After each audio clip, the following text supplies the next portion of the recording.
Guys நானும் தினேஷும் tractor ஓட்ட போறோம். தொழி ஓட்டுக்கு தான் போறோம் கைஸ். காசு கை மேல கொடுத்துருவேன்னு சொன்னாங்க. தினேஷுக்கு ஒரே குஷி தான். கைஸ் தொழி ஓட்டிட்டு இருக்கோம். மேடு பள்ளமும் இருக்கு இந்த வயல்ல. தண்ணி எப்படித்தான் பாயுமோன்னு தெரியல வேற. காட்டுக்காரன் வேற விரட்டி ஓட்ட சொல்றான்.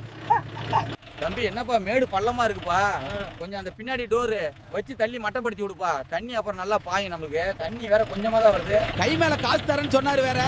பின்னாடி டோர் வச்சு தள்ளினா நெளிஞ்சிரும். சரி தள்ளி விடுவோம். அதான் கை மேல காசு தராருல. அண்ணே ஒட்டி முடிச்சாச்சுன்னா 2.5 மணி நேரம் ஓடி இருக்கு. 3500 ரூபானா. நீங்க சொன்ன மாதிரி மேடு பள்ளம்லாம் தள்ளியாச்சுனா. தம்பி என்னப்பா இவ்வளவு சொல்றீங்க? போன் நடவுக்குள்ள 1.5 மணி நேரத்துல ஓட்டினாங்கப்பா. நீ என்னப்பா இவ்வளவு நேரம் ஓட்டியிருக்க? அநியாயம் பண்றீங்கப்பா. அண்ணே மேடு பள்ளம்ல பள்ளம்லண்ணே, அதுக்குள்ள டைம் இழுத்துருக்கும்னே என்னென்ன நீங்க பேசுறீங்க. நாங்க என்னென்ன பொய்யா சொல்றோம். சரிப்பா கோவப்படாதீங்க. புரிஞ்சது இருந்தாலும் இவ்வளவு டைம்ல அதிகம் பாப்பா.